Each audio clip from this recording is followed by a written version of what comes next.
I wanted to make history here, and that's all I did. Would you trade your best friend to win a championship? I was so hurt. That was my first heartbreak. His anger gave me anger. Is this the tiger? When that ball was bouncing. Bouncing? Two bounces. And the third bounce. 4 bounces. Greatest bounce in Toronto Raptors history. Yeah, he made it. The NBA title is yours. Who's the greatest Raptor of all time? The greatest what?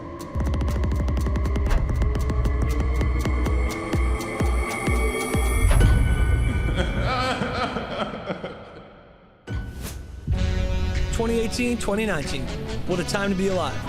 We'll get to all the highs of that season in a bit, but first, here's the build-up. Remember how Raptors Delight Part 3, the rebirth ended? LeBron and the Cavs always embarrassing the Raptors in the playoffs? Yeah, that didn't sit well with anybody in Toronto. So things had to change. And the 2018 NBA Coach of the Year is... Dwayne Casey for the Toronto Raptors. First of all, I'd just like to say thank you to all the players in Toronto in the past 4 or 5 years. DeMar DeRozan, Kyle Lowry, Jonas Valanciunas, all the core guys that built the program to where it is today, finishing with the 59 wins this year, franchise record. Pause right here for a sec. If you're wondering why we're starting like this, well, here's the drop. You know, when you get fired, which I did recently, I don't know if you knew that or not, after winning Coach of the Year, you know, you always doubt yourself a little bit. The year he's fired, he's Coach of the Year, winning 59 games. If you think that's heavy, problems are even bigger in Texas between Kawhi and the Spurs. Kawhi Leonard didn't want to stay in San Antonio. He was entering the last year of his deal, and he had played just 9 games the year before. That season was a weird one because he had something wrong with his knee or quad to start the season and didn't start with us. Kawhi, I'll be surprised if he returns this season. If you think it's this, and my people say it's this, and I'm still feeling pain there, how can I trust you when you say I'm clear? There is a growing disconnect between Kawhi Leonard and the Spurs, their medical staff and their front office. That was a case where, you know, a star player and their franchise had a breach of trust. We were getting all the Kawhi questions, and I think it frustrated a lot of guys day in and day out, especially guys like Timmy, Tony, and Manu, who are used to, you know, just talking about the game and getting questions asked about them. Same kind of injury. Mine was 100 times worse, but the same kind of injury. They asked Tony the question. He's like, I don't know what's going on with Kawhi and injury. We don't know when he's coming back. He's like, you know, my injury was 10 times worse, and I got a chance to come back, so we don't know what's wrong. And then there were some interviews said between other players. Some of them came out that probably rubbed him in a weird way, which I don't think made it any better. We gotta think that he's not coming back, that we are who we are, and that we gotta fight without him. Tony Parker saying this and Ginobili expressing his frustration, and I'm sure Coach Popovich, all this is gonna have to be ironed out.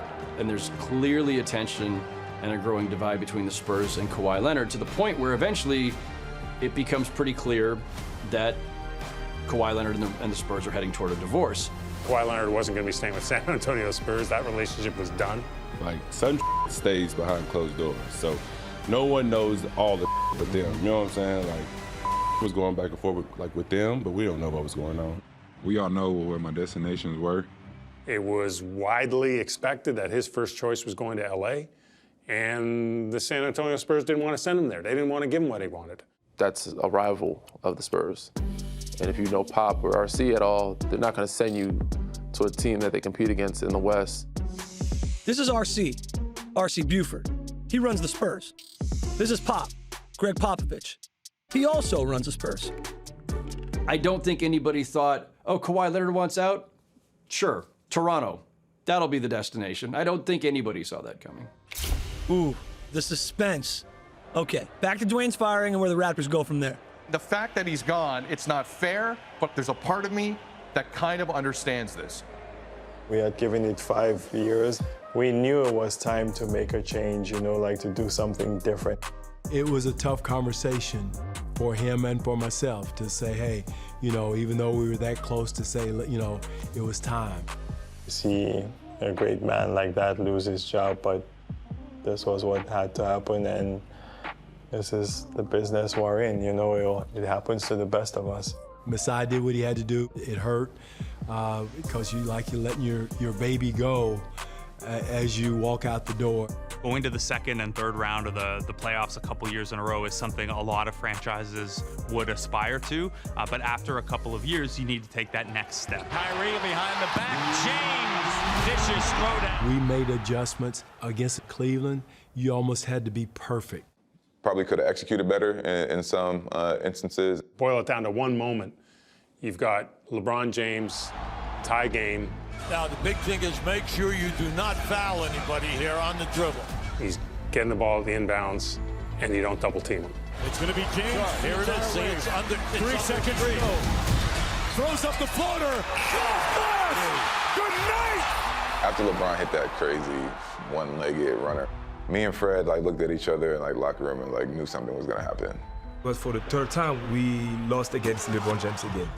You know, at that point, you was like, okay, all right, what is the problem now? Is the coach is the problem, or is it because LeBron is too good? We kept running into the same wall over and over, and how the business goes, somebody has to take that fall for that. Oh, a little foresight by DeMar right there. We'll get to that in a bit. You know, you hear stuff like, well, the guys in the locker room stop listening. No, guys in the locker room don't stop listening. I think somewhere management gets in their mind that this guy can't get it done. It was a ballsy move, but that's a gamble that he felt was necessary to make. You could make a case that at a micro level in playoff series, they needed a fresh set of eyes and a more creative set of eyes on how to win a playoff series and adjust. This guy, he's super creative. All right, what about word on a possible replacement for Dwayne Casey?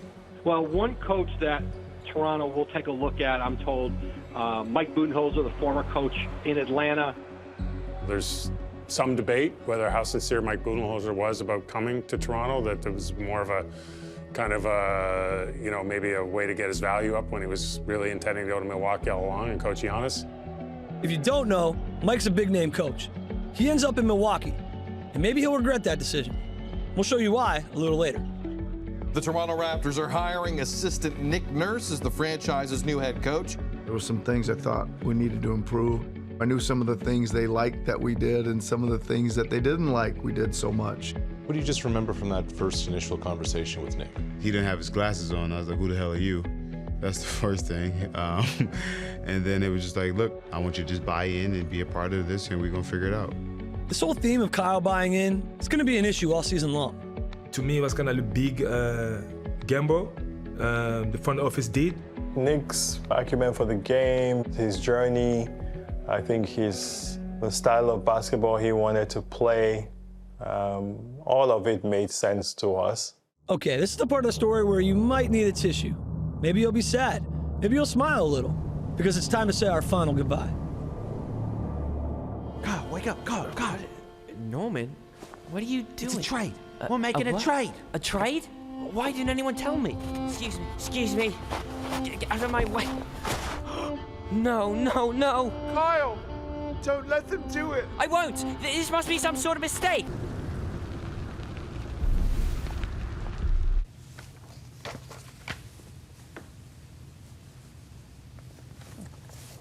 Slow week, they said, eh? Yeah. That was an interesting moment because Phone keep ringing. It's my size. I'm like, what the f? He said, we just traded you to San Antonio. I just want to let you know it's going to come out in the morning. I called Cal. He was shocked about it. He didn't know. Me and him sat on that phone for a long time and just sitting there in silence. A trade that has stunned fans of the Toronto Raptors. DeMar DeRozan, Jacob Poeltl, and a protected 2019 first-round pick going to San Antonio. At the first, you was like, what? You know? And then 3 seconds later, he was like, wait, that's Kawhi Leonard. Like if you're Kyle and somebody comes to you and says, would you trade your best friend to win a championship? That's a tough question to answer, but I think ultimately you get to the ultimately probably yes. It's a tough one, but that's our business. Let's talk about DeMar DeRozan. His response to the trade was, be told one thing and the outcome another. Can't trust him. Ain't no loyalty in this game. I think I was so hurt because I just had a different type of attachment. here that I think many people don't have or get to experience with an organization. If I'm getting rid of you, you're going to take it one way, yeah. If I come to you and tell you you're gone, if somebody comes to me and tells me the same thing, I'm going to take it that way. I don't care who you are. You know, at that time, I was 9 years in, went through everything. There was so many obstacles I felt like I went through to just get hit with such a striking feeling made it hurtful. Is that relationship over? Done. No reason to have a relationship. This trade is going to be good for both teams. DeMar is obviously, you know, a four-time All-Star and an All-NBA player, somebody that I've respected and watched play for a while now, and we're thrilled to have him here. Not a popular trade by any means with the fan base in Toronto because of the way they'd come to love DeMar. It's gonna suck having him not on my favorite team. This is one of the stupidest trades I've ever seen. Horrible trade for both teams. He loved Toronto, he loved the people here, and I just feel like they did him really wrong. Here's a guy who I thought would never take off that uniform and retire a Raptor and have a couple rings to show for it. It hurt so much because the love that I had and still have for the city, you know, ran deeper than I ever could imagine. The Raptors had kind of preached family. That had been their sort of mantra. And all of a sudden you're trading like the most revered figure almost in franchise history. It was cold-blooded. It's a bottom line business. It's about winning. If you want loyalty, buy yourself a dog. No, you don't blame your GM for making the deal if you're DeRozan. You blame him if he lied to you. Being told that, you know, he's not getting traded and, like, don't listen to the noise, knowing that, and then, you know, getting kind of blindsided with being traded, definitely tough. I had a conversation with DeMar at Summer League. I think maybe my mistake was talking about what we expected going forward from him. So not necessarily talking about trade. Just let me know. Don't have me thinking otherwise. You know, and that's where my issue came from. There was a miscommunication there. I do apologize to DeMar and his family. I didn't have no indication like it would be something else. You know, if I knew that, I wouldn't have reacted the way I did. You know, I would have been prepared for it. So he might have said, I'm not planning to move you to DeMar, and I don't think he was, but I don't think anybody thought Kawhi would come on the market. And it was probably the first time, honestly, that somebody got moved that didn't want to get moved. Everybody else, in their own way, might have tugged the shirt behind the scenes and said, hey man, it's time. But DeMar wanted to be there. How could you do this to your most loyal knight? Not just him. Also, Jakob Poeltl.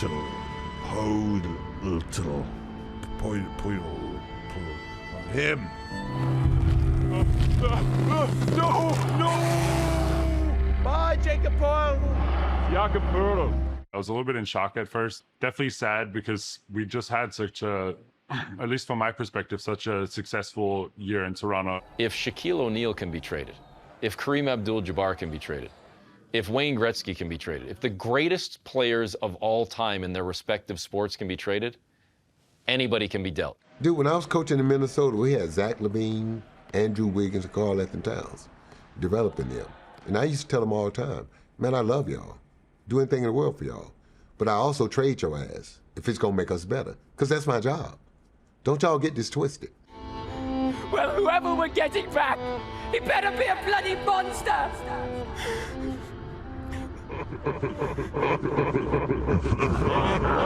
Kawhi Leonard really has no desire to play in Toronto. He is not happy about going to Toronto. Does Kawhi even want to be in Toronto? This makes no sense to me. This is one of the more bizarre star trades I've seen in the last 15 years.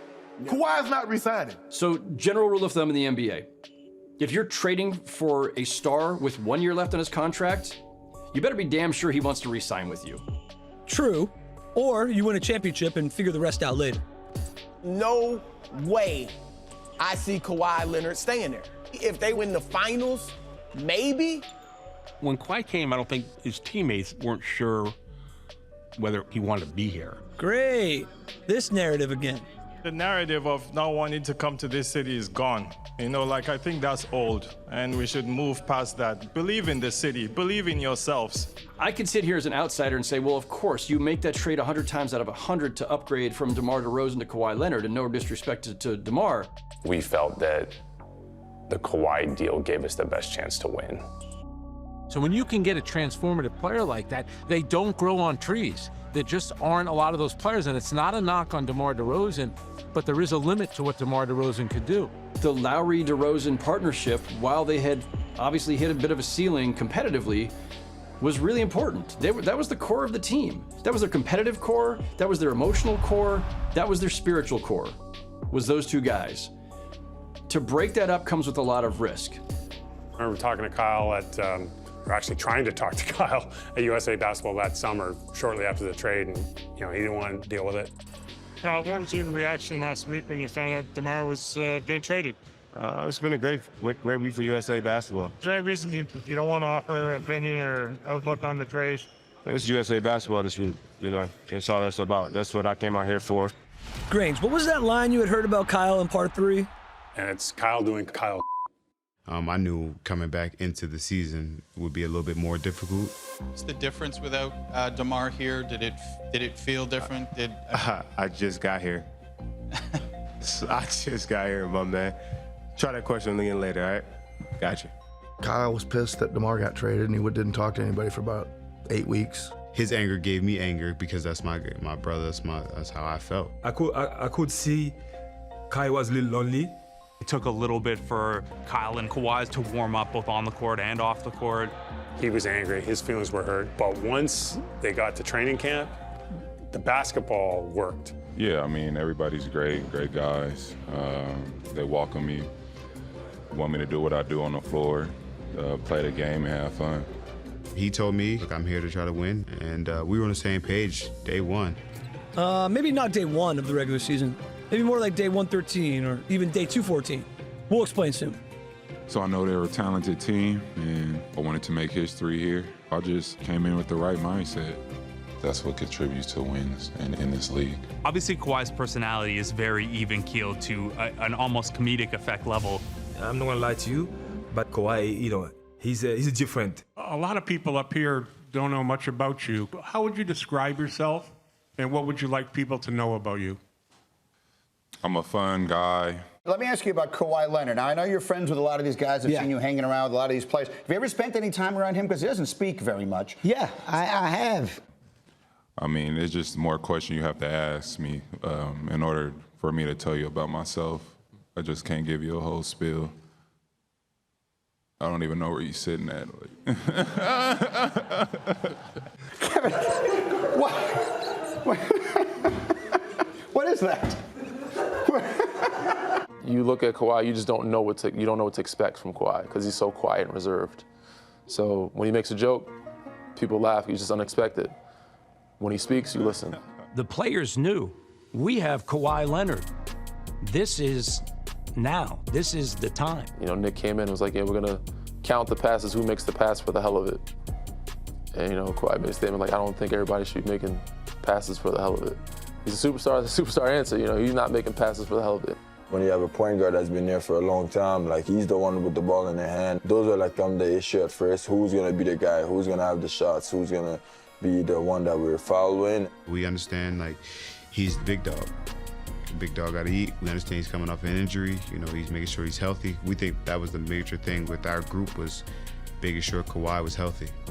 The only doubt you have in your mind is injuries, in which he was an injured player for the year before. I was really unsure, was he gonna be there for game 1? Was he gonna be ready? He hadn't played in a while, right? So then we had a plan. All that load management.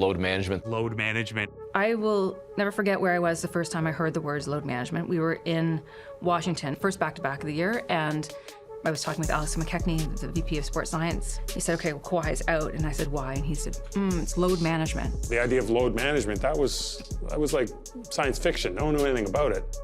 Load management is the deliberate temporary reduction of external physiological stressors intended to facilitate global improvements in athlete wellness and performance while preserving musculoskeletal and metabolic health. Got it? Basically, Kawhi was going to sit out some games. I think he did a great job with the training staff, with Alex McKechnie, of taking care of his body and properly taking care of things.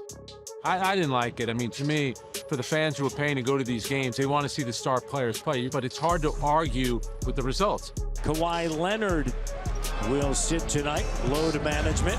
Yeah, there was the first couple times when we play 5 games and all of a sudden we're in our first back-to-back and he's not dressing over there, and guys are kind of like, you know, what the hell's going on, man? You know, we're getting ready to go to work here. You know, what is it? During the season, yeah, I think there was some questioning about it. Are they doing the right thing? Why him? Why not me? I'm sore. I'm tired. I don't want to play every game like that. But once they got what they got from him, oh, okay, let's go. This works. When Kawhi wasn't playing, I knew I would be the go-to guy. Kawhi was playing, I knew I would be number 2. We was winning, so I don't think so. It didn't really affect us because we was rolling. Here's Kyle curling, finds a serves, and hammers it home. Oh, man. 2 seconds to the rim with the left hand at the buzzer. Spicy P comes through. Kyle, got it. Stone cold. Stunner. As in, the Raptors were now actually thinking of trading Kyle to Memphis. There was, you know, some commotion at the trade deadline, right? There was some other deals possibly gonna go down. I think that there were bigger discussions, and it could have been Marc Gasol and Mike Conley. The Raptors called Memphis, offering Kyle Lowry and Jonas Valanciunas for Connolly and Marc Gasol. Lowry is aware of Toronto's general trade discussion. You know, I personally want to be in Toronto. I never asked for a trade, and you know, my goal is to try to win a championship here, and that's what I want to do. They wanted to keep Kyle Lowry. That season, it had been kind of tumultuous. A lot of coaches were a little frustrated, and they thought, you know, he was being like it was more of a distraction. Management had to sit down with Kyle Lowry and say, listen, are you in? If we do this trade, are you with us, both feet? FYI, the version of the trade that Granger's talking about does not involve Kyle. And once they understood that, they were pretty happy to be keeping Kyle Lowry. Remember when we said we weren't sure when Kyle bought in? Well, this is day 113 from the start of the regular season.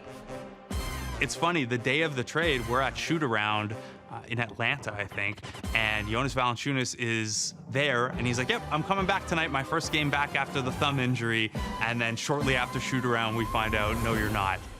34-year-old Marc Gasol is headed to the Raptors. Valanciunas gone, C.J. Miles gone, DeLon Wright gone, along with a second-rounder. That was kind of shocking. Honestly, I didn't expect to be traded. I'm playing for one team, 6.5 years. It's more than the basketball for me. It hurt losing JV, CJ, and DeLon. You know, it definitely was like, damn, we're losing our guys. First, Masai called me, and that's the first thing that he said. You know, let's make a run at it. You know, we have a great team, and obviously everybody thought that I could contribute to that. This team was not in a situation where they could kind of pussyfoot around anymore. They needed to win. Tracy, you're shaking your head a little bit. I just don't think it puts them in the conversation with Milwaukee or Philly. Come on, T-Mac. It's cool. He'll show love in a bit.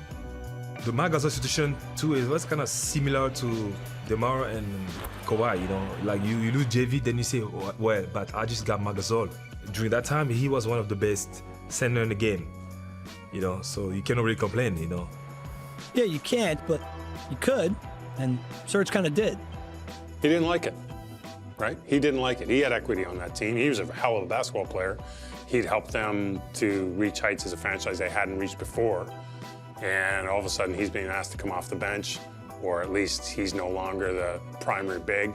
It was a tough pill to swallow for Serge. Mark comes in. Serge had been starting all year. I decided to keep starting Serge. I'm not sure everybody thought that was a good idea. I'm not just gonna bounce him out of there. Like, if it comes, it's gotta come with a little bit more natural feel. That wasn't easy. Wasn't easy for Serge to accept that. When it came down to it, Serge accepted his role for the bigger picture, and that buy-in helped us. We came together rather than drifting apart. You're moving different chess pieces around, and you know, you're trying to figure out a way to win. And, you know, those are all the things that makes the game fun. When he can knock down these threes as consistently and as aggressively, it's going to make a big difference for this team. And Mark was so good that guys were fighting to play with him. No disrespect to Serge. Serge is great, but he doesn't see the floor as well, and he's not going to make that second pass. The ball movement is exceptional when Marc Gasol is on the floor. Things just change dramatically. The Marc Gasol trade really triggered the ball movement and offensive flow that they had been lacking. He's really good, man. We all saw how good he was, and it didn't matter if he was scoring or not. All that dude wanted to do was win. He was physical and mean and tough, smart. Like, it was a big pickup. The pieces fit, and it's one of the hardest things to do in the NBA is to put together a puzzle that fits perfectly. To be able to get a Defensive Player of the Year in Gasol, sort of him as a quarterback of the defense, I think, and to kind of tandem with Serge, different styles. I think we felt from a basketball fit that Mark's sort of prowess on the defensive end was really what was going to matter in the playoffs. Once that all came together, you knew that this was a team that had the opportunity to win it all. There has been a mixture of heartache and joy over the past 5 Raptor postseasons. After sweeping changes, Masai Ujiri and Bobby Webster have assembled quite possibly the greatest team in Toronto basketball history. It wasn't so cut and dry because, like, we know how the playoffs go. You know, good teams don't always win. Kyle has been uncomfortable here in Game 1. I wasn't ready to play. My playoffs always suck. Augustine drills the break. Wow. 104-101. They are on the brink of stealing Game 1. Raptors down 3. Leonard, a deep one, is short. And for Toronto, they hope this isn't the beginning of deja vu all over again. And then that next day in that film session, Nick Nurse, kudos. That man lit us the hell up. We got to do it better at this end and tougher at that end. Basically, I just got into him pretty good. Thank goodness that the next night we came out and played defense like you've never seen before. Remarkable defense by Leonard. Great defense by the Toronto Raptors. Raptors going for the knockout punch. Siakam. With the throwdown. For the first time in franchise history, they've won 4 in a row in the postseason. Now you go to Philadelphia, and you're taking on the 76ers. You've got enormous expectations for these two teams. They've made no secret about it. They are all in trying to get to that ultimate goal. It's got the feel of a heavyweight bout. Just an incredibly tough and competitive series. It was just a very hot and cold game to game. We knew that's what it was going to be. Slug them out, body shots, head shots. That series was their best basketball. Embiid fakes, Embiid down the lane. This building is shaking right now. If you Toronto, that's what you're showing your team. He's trying to rub it in. What y'all gonna do about it? Who they gonna show that to? Well, this is Toronto's MO. We all know this. The past 5-6 years, they have great regular seasons. Then they get to the playoffs, and this is what happens. Ah, man, Paul Pierce again with the Toronto hate. Remember when he said this in part 3? He said that they didn't have the it factor. It was something that I said from day one. I just saying what I felt. He'll switch it up soon. I always say that the most critical game in Raptors history was Game 4 in Philly. On the shoulders of Kawhi. This is as impressive of a performance that you will see. Kawhi Leonard put on an absolute masterpiece. They get the switch. Kawhi takes a 3 and makes it. Big time bucket. You think that's going to tell the story of the series? No, we were wrong again. Embiid, an air ball, batted away. Marc Gasol just offers so much physicality against Embiid. Marc Gasol had a lot of playoff experience, a lot of big game experience. Just kind of thought he'd be really good defending, big. In comparison to what Joel's normal numbers are, he very much contained him. When the defense is at this high of a level, they're one of the most difficult teams in the league to beat. Serge and Mark on the floor at the same time, you saw that bigger lineup in that series midway through to the very end. You know, it was dogfight out there till the Kawhi shot. I'd watched the fourth quarter in my office. By the time I came down, it was a tie game. I was doing sidelines for Sportsnet that night. I was the opposite end of the basket. We had a perfect view right down the line. The third seat before the end. I'm two seats away from the coaches. Fred's to the left of me. It felt like a motion picture. I sit right in front of the Raptors bench on the floor. Top of an aisle, about 25 rows up. Overhead, pretty much in the press box, the highest you can get. We worked on this play all year. That's the situation where you want to get your best player the ball. There was one tricky thing that was going on. One guy that's normally in there, when we run it, normally wasn't in there. I don't know if we ran that play that was drawn up the way it was supposed to. And everybody had to move to a different spot except for Kawhi. Because when he caught the ball and did what he did, I was like, I think we already messed, the way he caught the ball and what he did, I wasn't sure if that was supposed to happen. The play was for him to shoot it kind of like at the dot. Going hard right to pull up is the hardest shot in basketball. We've seen Ben Simmons kind of like following, and Joel is following him too. So we're like, okay, this is gonna be a double team.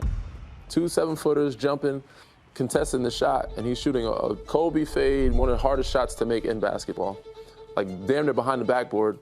I thought it was gonna be honestly short. We know Kawhi's shot is like, goes straight. But this one, he had to hoist it a little higher. And you're kind of watching this unfold, you're going, okay. I mean, and no one's making that shot. And when it went up, I thought, I was like the rest of the fans. My first initial was, missed it. This doesn't have a chance of hell going in. And if he misses a shot, we're going to overtime. I remember saying Kawhi for the win and waiting. For the win! Well, they say sports, games of inches. In basketball, it's a game of bounces. The first bounce, you don't know. Second bounce, we're like, oh my God. The whole time we're looking and we're like, okay. Every time the ball was bouncing, almost like trying to jump for the tip, for the offense rebound. But when you're on the bench in that arena, this shot probably took a good 10 seconds of your life to process. Kind of unique, coincidental, maybe some irony through the years, maybe karma, who knows. That bounce has always played into the way for the Toronto Raptors. When that ball was bouncing. Bouncing. Two bounces. And the third bounce. 4 bounces. And futures hanging in the balance. Everybody took their breath in a little bit. You could hear a pin drop for about 3 seconds.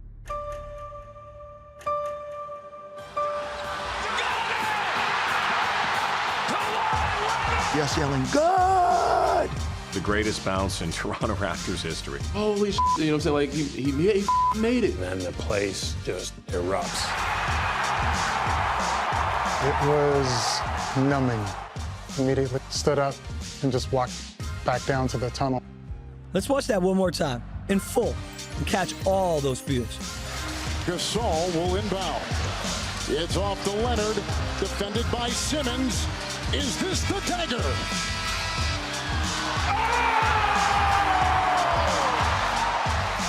In my picture, and again, I got lucky, I shot 4 or 5 frames, and there's only one image where every eye is open and glued to the ball. It all became about that tongue, right, for me, when I shot it. Technically a bit of a don't screw it up moment. I just kept shooting, and I was like, wow. I'm on Kawhi because the only thing that matters to me is the reaction. He was always so stoic. And for a split second, this guy who was devoid of emotion let loose. And it was almost like he recalibrated and regained himself, like, hey, wait a minute. And then it was, we have business, unfinished business, and Milwaukee's waiting. Toronto enters Game 1 of the Eastern Conference Finals against a team that owned the best record in the NBA, the Milwaukee Bucks. There's going to be shots out there. We got to take the shots we want. Pascal Siakam! Toronto comes out. They've just been crisped where Milwaukee was not. Remember this guy, Mike? The guy who didn't want to coach the Raptors? Payback's going to be a Just play basketball. When you're open, shoot it. When someone else is open, pass it. We'll get better. Keep getting better. Let him fly, Giannis. Giannis down the lane, gallops to the rim, put it in. I thought we totally outplayed them in game one. Just totally and somehow didn't end up on the right end of the scoreboard. Milwaukee concludes with a 10-0 run the last 3.5 minutes, so the Bucks take game one. I'll never forget leaving the building after game one and thinking the Raptors are a better team. 94% of the time you go up 2-0, you win this series. That's how big this game is. And the Raptors making it tough on themselves. You can lose big, but you can't lose big the way they lost. That first 2 games really, man, mentally we were so down. Mental preparation in this environment makes you a champion or makes you go home. Where do you go from here? We're going to Toronto, game 3. You heard Kawhi? I'm going home. Nick Nurse came into the locker room and said, we're going to make some adjustments. We'll get back to Toronto, and we're going to be ready. And Kawhi said the adjustment is I'm guarding Giannis. Listen, Kawhi kind of knew, what he had left. But then he'd go out there and he just kind of would make every play at both ends. And then the same thing kind of applied to, Kawhi, it's time for you to move to Giannis. And he'd kind of sometimes say, no, not yet. He just seemed to have this uncanny knack for when to make the move. Kawhi turns the corner, driving, got it. Me and Fred looked at each other that's Jordan out there, the way he was knocking down, the ball was going in, and just his reads and how he was getting to his spots. Kawhi Leonard played a career-high 52 minutes in Game 3. Game goes into double overtime. A game Raptors absolutely have to win. Kawhi taking over. Somehow Kawhi Leonard, although playing hurt, has been off the charts. Look at the grimace afterwards. It's been like that all evening. In the Raptors grab. Game 3, and they're back in the series. How would you describe what Kawhi did to him? I mean, just gutting through, fighting through injuries and still being able to do the things he did. It's just how he is. He's an amazing basketball player. In the gap between Game 3 and Game 4, Kawhi's knee starts bothering him again. He gets an MRI, and he's given the option by Masai Ujiri to not play in Game 4. And Kawhi said, I'm playing.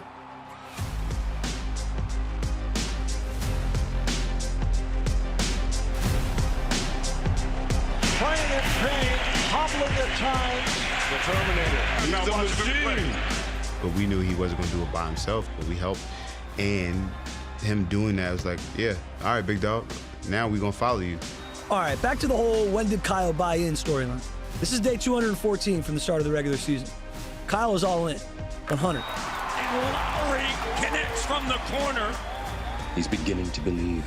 Kyle is beginning to believe, like Morpheus, that moment where he's talking to Neo. That's kind of how it was for him. Toronto battles their way back into the series.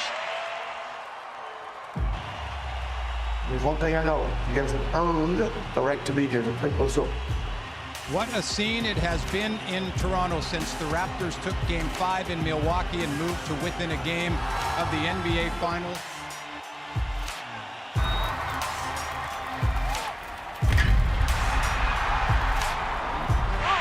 With the steal, it gets to Leonard. The Toronto Raptors are headed to their first NBA Finals. I still get chills, thinking about those times. We did it. But it wasn't right after you think of the smile, I'm like, shh, it ain't over. We got more. From the start of the playoffs, we were all just having fun out there, not worried about, making history. No, we'll get excited when his job is said and done with Larry O'Brien. If you don't know, this is Larry. 5th finals in a row for Golden State. They're going for a three-peat. The Warriors are super motivated to win this series because, when you collect 3 consecutive championship rings, you can trade them in for a championship necklace, which very few players have. This has totally united the country. Let's go, man! The moment moment is so big. You dream and pray for this moment your entire life. It's one team being represented in this nation. That is Toronto. The Warriors are the NBA's lone reigning dynasty. The Raptors are finally here for the first time. We've been waiting for Toronto to do this for the last couple of years. They've had a chance. It's not like they came out of nowhere. They've always had this opportunity. It's all about the journey. You know, what you guys do to get to this point and, you know, how much fun you had and just being able to play at this level. The Warriors go into this and they talk about appropriate fear. They got appropriate fear of Kawhi Leonard, I'll tell you that. We understood the task at hand. We knew Kevin Durant was going to be out a few games. The Warriors will be forced to play with only 3 future Hall of Famers in their lineup. At this point, the Warriors are like the Avengers. We all know they're going to win. We just have to spend 3 hours to find out how.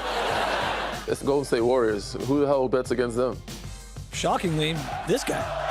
Raptors in 6. Easy call. Oh, 6. no. Raptors in 6. No. In the 6. That's Paul Pierce.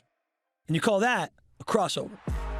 The mere presence of Steph, Clay, Draymond, a really solid supporting cast, been there before, won championships, know how to deal with this intense spotlight and scrutiny that comes to the finals. Teams that have never been there before sometimes are a little rattled. The Warriors had a lot going for them, even if Kevin Durant was not going to play in the series.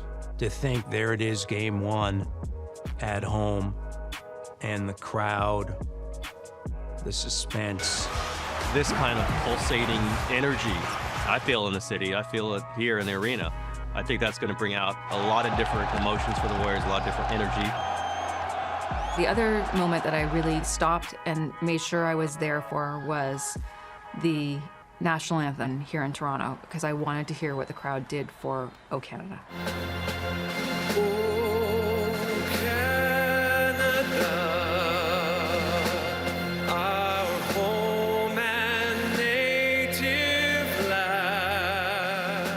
Still to this day, one of my favorite moments in my entire NBA career is hearing the Canadian national anthem before Game 1. There was such a sense of pride and patriotism, and it was just a beautiful human moment. And then the ball goes up, and you know the Raptors are in the NBA Finals. Here comes Siakam, sidestep, layup, it's good! Wow, what a clutter for Siakam! 14 of his 26.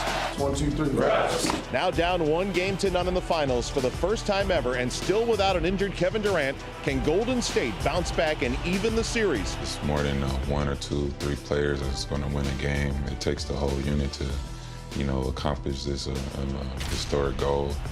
Golden State Warriors, they refuse to quit. The spirit, the heart of a champion. Out the corner, Iguodala wide open 3, hits it! Andre Iguodala with a Game 2 dagger! A huge win to even the NBA Finals at 1. The series tied going into Oakland and no longer being on home court. What are the prominent focal points that you're going to bring over to the next couple of games? Yeah, I mean, we're in the same boat they're kind of we're in coming here. You know, we got to go out there and get one. 1, 2, 3, win! Leonard gets it to Van Vliet. Oh, he puts it in! Went to Golden State and won the first game over there, and I promise you, nobody celebrated. The Toronto Raptors have taken home court advantage back. The mindset was always, we're not going in to steal 1. We're going in to win 2. Big game, a lot of intensity, a lot of passion to get this one. Kawhi Leonard single-handedly keeping Toronto in the game. He's put his arm around the collective team and said, follow me, boys. Fred finds Kawhi over Thompson.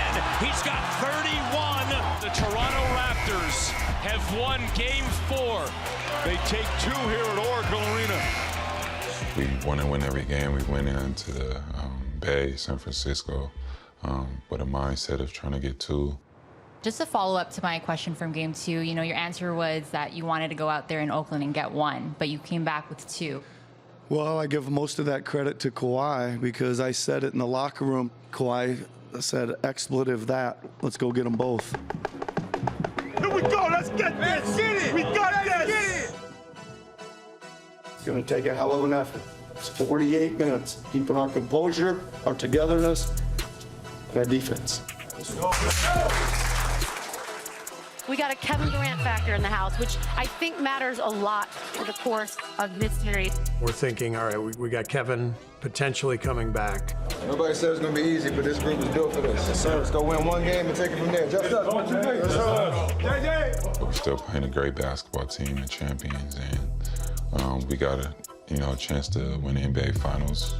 We got one game out of possible 3 to do it.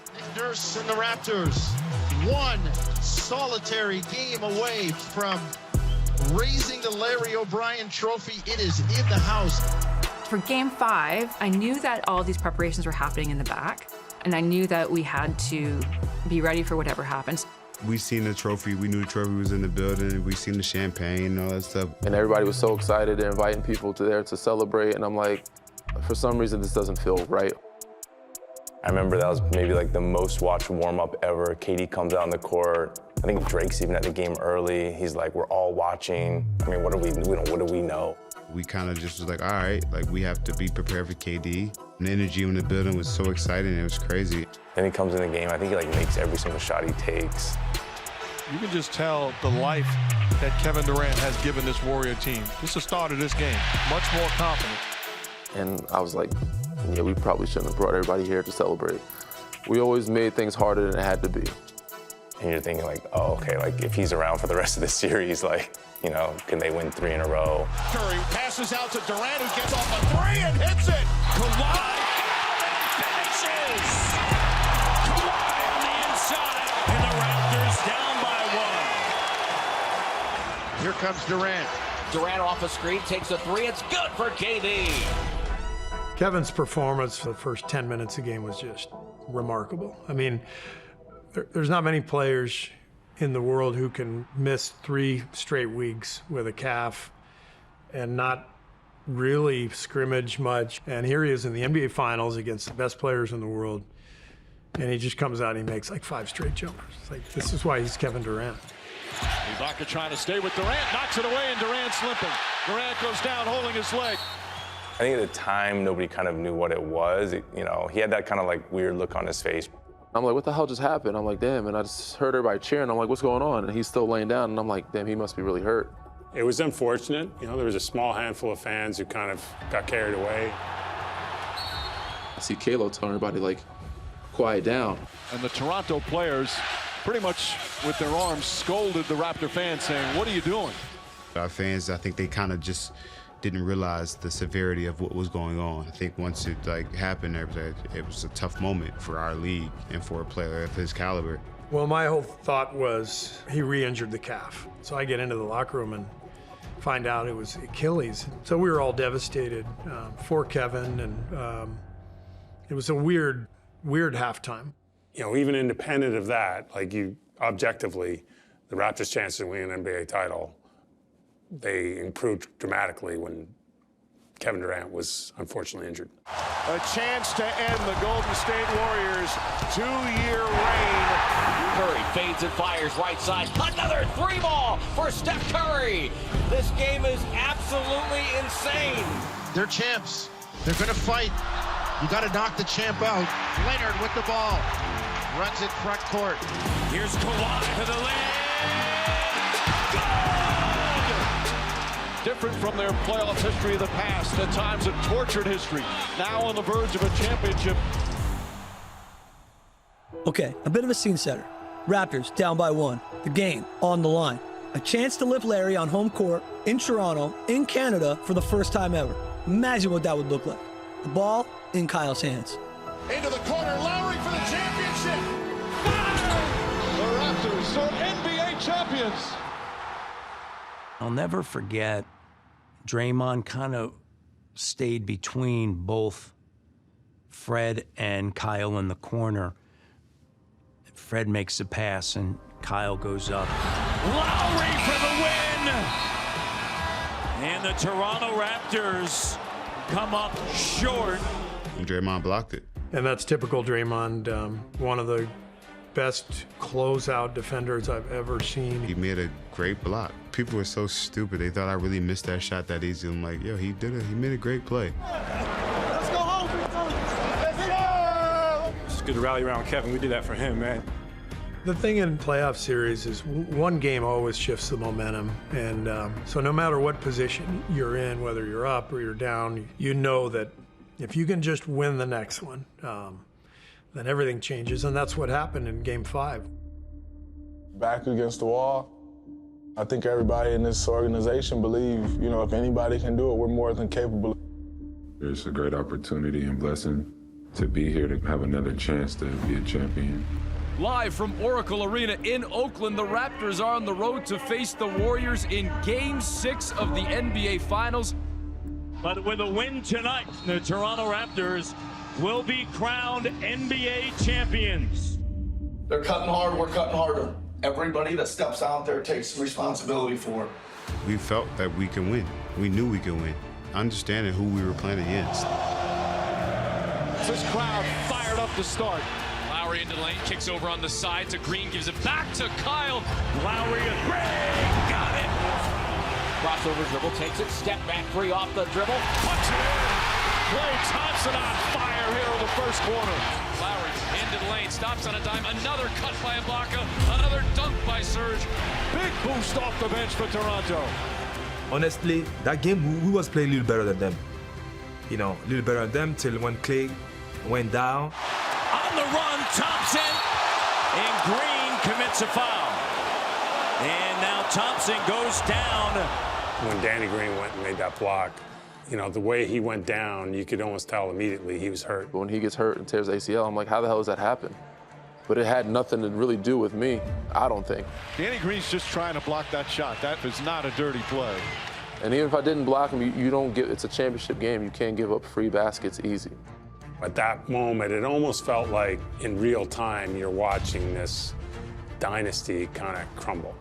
But on the other, it's like this is a Raptors team and franchise that has been dying for an opportunity like this.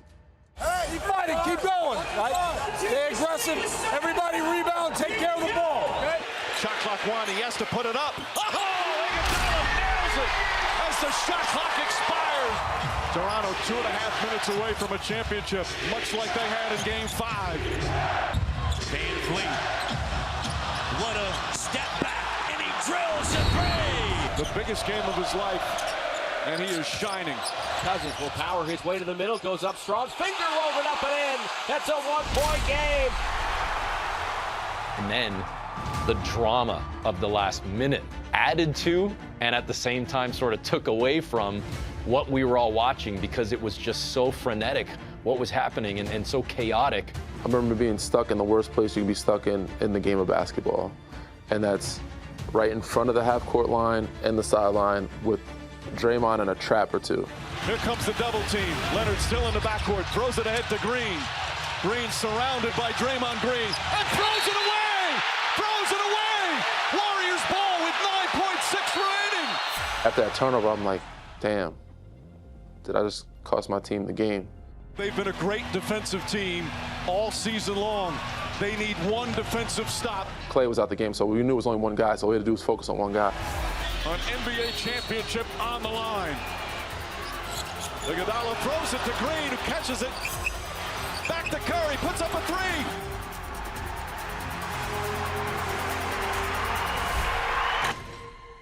That's Steph Curry, the best shooter ever, bouncing one out. When it came off, I was like, thank God.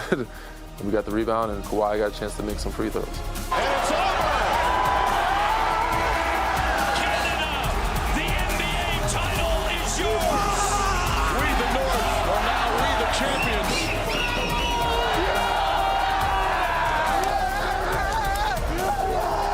I want my chips with the dip, that's all I know.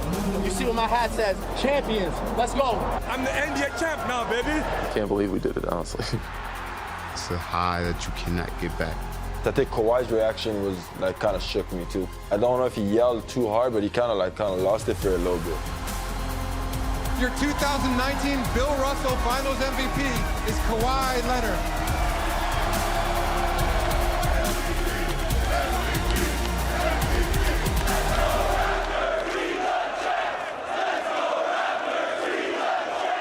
It's a huge amount of relief that sort of, hey, the sort of big bets, you know, paid off, or the big bets were sort of worth it. And then you get the excitement, when you're in the locker room.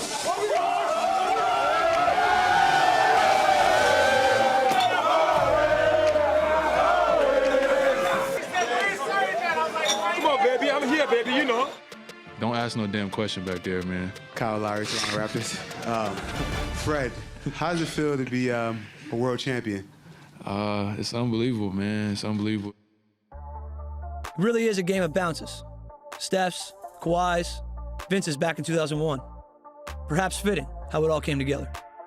I enjoyed being there to witness that because I was a former player. And I think that's how any former player, you get to be in the building when your former team, whether you won one or not, wins one. I got to see it. It was darn cool. It's like a proud moment because you had something to do with that in terms of the way it was built, right? Because you look around the NBA, you see all the Canadians in the league and the impact that you had.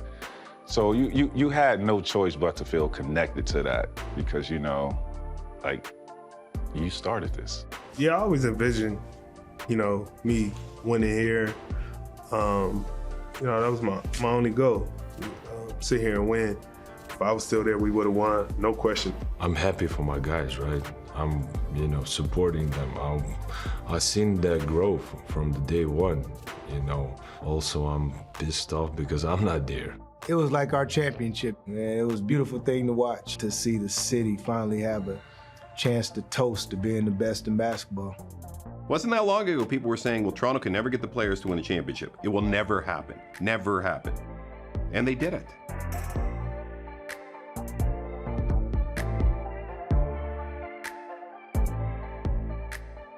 Kawhi Leonard here, y'all. Thank you, Toronto and the whole country. We are world champions. When he left, I was like, man. I could have it. Anyway. I can't let you go without asking you the question. Who is the greatest Raptor of all time?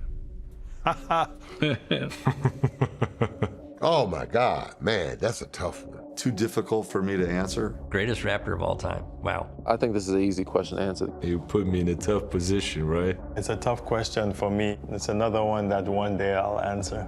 It's a great question. That's not even a question for me.